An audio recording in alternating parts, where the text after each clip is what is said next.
We've got Keith Murt up here in lane number 1, the Murt Co. machine. And he is not yet qualified. Pat Dakin in lane number 2, the commercial metal fabricator's car. Yesterday, 379 in session number 1. They opted out of last night. And I talked about last night. That's kind of Pat Dakin's MO. If they make a good run Friday afternoon, it's like we don't feel like we have to make all of them. Put the thing away, let's have a nice dinner, and let's get a good night's sleep. Let's come back on Saturday and try it again. Yeah, and I don't think that Pat Dakin with the 379 feels like they're really in danger of getting bumped out at this point either.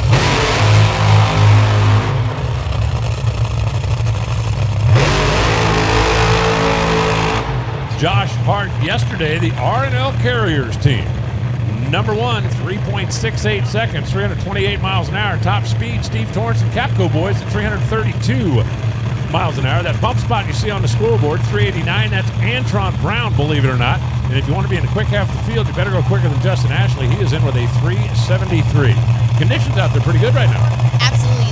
This cloud coverage is really tuner's delights right here. And especially, NHRA Safety Safari and ZMAX Dragway just give us a wonderful racing surface. And man, hopefully the Dakin mobile can absolutely go faster than that 79 from last night. They have a wonderful baseline tune-up to go off of. I'll be surprised if they don't. Track temperature right now still in the double digits, in the high 90s. Yesterday we were dealing with a track temperature that was about 116, 18, somewhere in that neighborhood.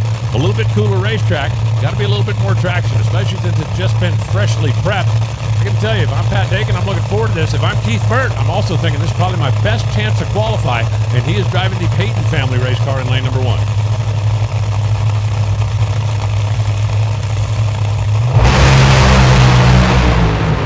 Keith Murt is off the gas. Whoa! And Pat Dakin's got a head gasket come out of it down there about 400 feet. Pat Dakin's car left the starting line fairly solid, but before it got about 300 feet, you saw that flash of fire come out of it. Looked like the combustion is escaping, and he's going to end up standing on that 379. After you can see by the scoreboard down there, he was just coasting across 403. Not going to be an improvement. And for Keith Murt, he's going to have one shot left this afternoon to try to get in. Man, what a tough break for that CMF, guys. Let's look at the replay right here. Hit the gas, go about 60 foot. It's washing out a little bit. Pat's still in it. Let's see. You're right there. That funny flame pattern. Oh, gosh, and that green flame. You do not want that as a driver.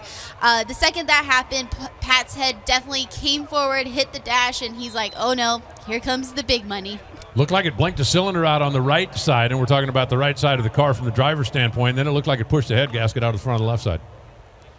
Not fun. Would not recommend. Just saying. No stars. No stars. 10 out of 10 do not recommend pushing head gaskets out of nitro cars. Not fun for you, the car, or your wallet. Saw Scott Graham down there, the crew chief for Pat Dakin, who's also Krista's crew chief. You utilize the same team as Alan alluded to earlier, different car, but Scott had that kind of look of dismay on his face. Like, I wonder why I did that. And he is going through his head right now what could have happened, what failed on the car. But unfortunately, I've known that look a couple times through Vegas, and hopefully we don't have to see that look anymore.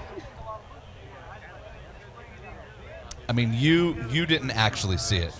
I did in not. Vegas, but I saw it several times while standing behind your race car.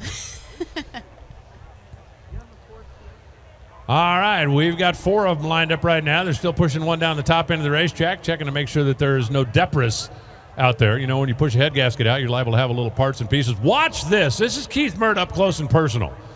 We talk about tire shake all the time. You want to know what tire shake looks like in slow motion? Now think about it in fast motion. Oh, man. Not yet.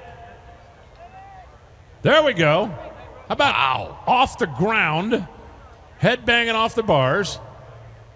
Tip of the cap to the guys down in the TV truck for being able to rack that back for us and let us see it.